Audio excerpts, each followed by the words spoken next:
asalaamu calaykum aqaarta meel bajogtiin oo markale muuqaal cusub ku eegi doona wararkii ugu dambeeyay suuqa kala iibsiga iyo wararka haatan la diiwaan gelinayo kooxo dhowr ah oo markan Enrique Real Madrid amaah uga doonaya Chelsea oo ku dhow difaac ka tirsan kooxda Club Braga Ronaldo oo Bruno kula talinaya inuu kula midoobo Al Nassr iyo Bernardo Silva oo markaan iskaga dhaqaaqaya qalcadda Etihad Stadium City oo markaa bedelkiisa soo xirgelinaysa United oo laacib khadka dhexe ka ciyaar ka doonaysa Nottingham Forest farxadda Arsenal iyo kontraktiga cusub ee William Saliba afar kooxood waaweyn oo top 6 ka mid ah oo markan isku haya laacib ka tirsan kooxda Ajax Amsterdam iyo akhbaaradii kale ayaan eegaynaa haddii aan muuqaalkiisa noola garay kanaalkana subscribe noo saar haddii aan ku bilowno akhbaaradii ugu dambeeyay suuqa kala iibsiga warar dhowr ayaa haatan la diiwaan gelinaya horta intaan u gelin waxaan leeyahay 13 kiina gaarsiiya 15 waaba nageela adihiine 60 qofood meelaha ka dhiman nagu tuura bal marka maalmahana waa yara jiiftiine bal muuqaalada noo sii shargareeya dhinaca kaleeto haddii aan eegnan akhbaaradii ugu dambeeyay suuqa warar dhowr ayaa haatan la diiwaan gelinaya kooxda kubadda cagta ee Manchester City ayaa markan ugu dambeyn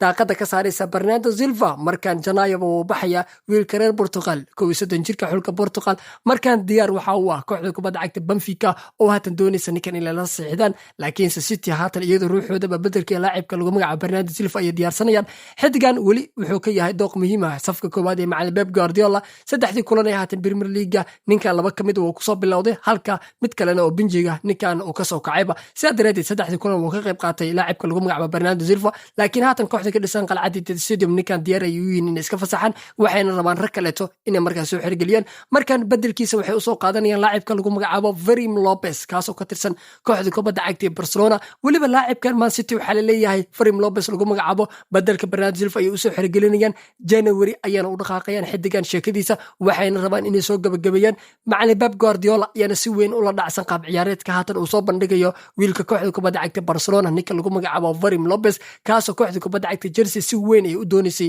suuqii haatan xirmaba xitaa laba dalab ay ka gudbiyeen laga soo diiday laakiin Chelsea iyo macallinkooda waxay taageen dib ayaa ugu noqonaynaa xaaladda laacibka lagu magacaabo Fermin Lopez Man City ayaana haatan diyaar u ah inay bedelka Bernardo Silva ay ka dhigaanba dhanka kaleetana kooxda Arsenal markaan farxad weyn ayay jamaahiirtooda markaan dareemayaan walow wax kontrakti rasmi ah haatan aan la soo bandhigin laakiinse Arsenal ayaa dalab kontrakti gaaraya 5 sannadood oo isbuucina 190,000 oo ku qaadanayo ninka lagu magacaabo William Saliba markaan miiska u saareen xidigan Faransiiska si weyn waxa u dareynaysa kooxda kubadda cagta Real Madrid oo markaan ninka doonaysa inay soo xirgeliyaan laacibkana kontraktigiisa waxa ka dhiman 2 sano oo kaliya 2027 ayuu kontraktigiisa ku egyahay sidaa daraadeed jamaahiirta Arsenal wadnaha ay farta ku hayeen laakiinse kontraktigan cusub ee Arsenal markaan madaxda ugu sareysa ninkan hor dhigeen iyo mushaaraadka fiican ee markaan loogu yaboohayo William Saliba waxay ka dhigantahay in xidigan markaan lagu sii qancinayo qalcadda caanka ah Emirates Stadium lagana hor istaagayo inuu u dhaqaaqo Santiago Bernabeu marka jamaahiirta Arsenal markaan farxad weyn ay dareemayaan William Salibana wuxuu u muuqanayaa mid halka sii joogi doona Real Madrid dhankeeda markaa eegdo iyadoo wax kontrakti xidigan lama gaarin wax heshiis ma jiro xidigan markaan wuxuu noqonayaa mid Arsenal ku siisnaa doonaba sheekooyinkana ayaa haatan la diiwaan gelinaya dhinaca kale kooxda kubadda cagta Chelsea the Blueska markaan waxay ku dhow yihiin markaan laacibka lagu magacaabo Joy Ordozzi kaas oo xulka Ecuador u dhashay una ciyaara kooxda kubadda cagta ee la yiraahdo Club Braga xidigan sidoo kale Aston Villa ayaa maalmihii ugu dambeeyay la xiriirisay shalay taxtay warar soo baxay sheegayeen majalada Catch Office daawacisay laakiin haatan Chelsea ayaa ku dhow laacibka Ecuador u dhashay una ciyaara Club Braga inay soo xirigeliyaan the Blueska haatan waxay isku diyaarinayaan dalab ay ka gudbiyaan laacibka lagu magacaabo Joel Ordonez kaas oo Club Braga ka tirsan marka the Blueska nimanka la yiraahdo difaacan cajiibka ah ayay soo qaadanayaan ninkan waa nin caadi ahayn waa nin fadhiyo waa nin dadka handadaya marka kubadiisa aalaadkiisa soo fiiriso waa nin fadhiyo marka waa top level ninkan ay haatan Chelsea rabaan inay soo xirigeliyaan dhinaca kaleeto wararka haatan Sacuudiga ka imaanaya waxay sheegayaan ninkii Cristiano Ronaldo ayaa markaan Bruno Fernandes kula talinaya una sheegay inuu u soo dhaqaaqo Sacuudi Arabia waxaa la yiri halkan lacag ayaa taala meeshaan ka shaqeysano warniyo meesha ka soo dhaqaaqo halkan imo meeshaan canshuur ma jirto lacagtaada sidaada u qaadanaysa marka aan ka wada faa'iideysano marka kabtanka kooxda Al Nassr Cristiano Ronaldo ayaa markaan saaxiibkiisa isku xulka yihiin Bruno Fernandes kula talinaya inuu u soo dhaqaaqo Sacuudi Arabia waliba pressure ayuu ku saarayaa mar walba wuxuu leeyahay goorme ayuu leeyahay marka Bruno Fernandes jamaahiirta Manchester marka waxay leeyahay warniga Ronaldo yaa nooga dhiga marka ninkan markay xulka isla tagaan waxaa laleeyahay haye goorme ayaa laleeyahay marka wararka ayaa hadda soo baxay majalada lagu magaca Fijis ayaan warbixinta daawacaysa in Cristiano Ronaldo oo mar kale doonayo inuu saaxiibkiisa isku xulka yihiin kula midoobo kooxda Al Nassr ama haddii xataa Al Nassr uu simaanayn inuu qayb ka noqdo horyaalka Sacuudiga projectkiisa inuu qayb ka noqdo ayuu doonaya oo lacagahaas oo soo xaabsado marka kooxda kubadda cagta Al Nassr ayaa si weyn laacibka u dareynaysa Al Hilal iyo Al Ittihad dhammaantood laacibka lagu magaca Bruno Fernandes ayaa indhaha ku hayaan Ronaldo markaan pressure ayuu ku saaraya Nicolas Bruno Fernandes inuu u soo wareego dhanka Saudi Arabia marka wiilka Portugal qalabada dhexe ugu ciyaara iyo kooxda Manchester ba markaan dhanka iyo Portugiiska wiilka kale isla yihiin la yiraahdo Ronaldo ayaa Sacuudiga dhinaciisa u jiidayaba sidoo kale arrimaha xilligan Manchester laga diiwaan gelinayo qayb waxa ka noqonaya sheekada laacibka lagu magacaabo Elliot Ederson maalin laba maalin ka hor ayaa la wadaagay laacibkan in oo kooxda Manchester United usoo dhaqaaqayo Manchester Unitedna ay laacibkan kooxda kubadda cagta Nottingham Forest ay ka doonayaan xidigan waa xidig qalbada dhexe ka ciyaara United baahida weyn haatan ay suuqa ka raadinayaan waa laba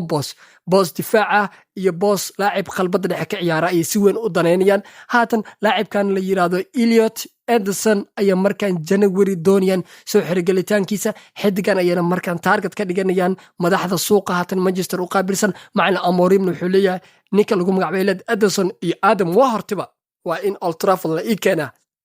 marka shaadiin xumra haatan waxay isku diyaarinayaan Janaayo ama January inay u dhaqaaqaan xidiga lagu magacaabo Ederson ama Elliot Ederson kaasoo ka tirsan kooxda kubadda cagta Nottingham Forest dhankeeda marka eegto marnaba ma doonayaan xidigan inay iibiyaanba oo iyagu ready uma ahanba ninkan Janaayo inay fasaxaan laakiin shaadiin xumra waxay isku diyaarinayaan in ay Nottingham Forest ninkan kala wada xaajoodaan xidigaana usoo dhaqaajiyaan qalcadda caanka ah ee Old Trafford marka shaadiin xumra akhbaaraadidaas ayaa marka laga diiwaan gelinaya Elliot Ederson iyo Nottingham Forest ka doonayaan Ronaldo ninkii Bruno Fernandes ayuu markaa shukaamis ku wadaayo Sacuudiga ayuu la rabaa inuu u dhaqaajiba dhanka kaleeto Real Madrid markaan waxay diyaar u tahay inay amaah ku fasaxaan ninka lagu magacaabo Enrique oo markaan dooqa koowaad aan ka ahayn kooxda kubadda cagta Real Madrid markaan laba kooxood ayaa markaan dub ku dagaalamaya laba kooxood oo gudaha Spain ka dhisan waliba Spanish ayaa si weyn isku haya waa kooxda ku ciyaarta qalcadda Mestalla ee Valencia iyo kooxda kale ee lagu magacaabo Celta Vigo labadaba diyaar ay u yihiin ninka lagu magacaabo Enrique inay soo xirgeliyaan oo Madrid ay kala wada xaajoodaan suuqa haatan ayna kooxo dhowr oo Juventus ay ku jirto ayaa si weyn loola xiriirinaya ninka lagu magacaabo Enrique inay soo qaadanayaan Real Madrid waxay dardar gelinayaan heshiis amaah inuu Enrique January ku baxo laba kooxood oo Spanish ayaana haatan dagaalka ku jira kooxa ka dhisan Premier League oo dhowr way jiraan oo ninkan indhaha ku haya laakiinse iyagu markaan banaanka uma soo wada bixin laakiin labadan kooxood Isbaanishka ee Valencia iyo Celta Vigo ayaa haatan ready dagaalka u haba sidoo kaleeto afar kooxood oo ka dhisan gudaha Ingiriiska waliba top 6ka afar kamid ayaa markaan waxay isku hayaan laacib ka tirsan kooxda kubadda cagta ee Ajax Amsterdam waa kuwa afarta kooxood ayaa isweydiinaysa waa Liverpool Man United Arsenal iyo Chelsea afartaas kooxood markan waxay ku dagaalamayaan laacib lagu magacaabo Jonathan Mokio oo kooxda kubadda cagta ee Ajax Amsterdam u ciyaara ayay ku dagaalamayaan xidigan ayay rabaan inay Premier League u soo dhaqaajiyaan xidigaana markaan waa xidig talantada waa xidig weyn marka Ajax Amsterdam markaan afartan kooxood si weyn waxay indhaha ugu hayaan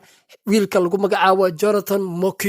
Mokio markaan Chelsea Liverpool United iyo Arsenal afarta kooxood ayaa markaan ku hardamaya oo markaan baacsigiisa ku jira marka waan arki doonaa cidii ku guuleysata haddii muuqaalka channel la garay kan subscribe nasar goodbye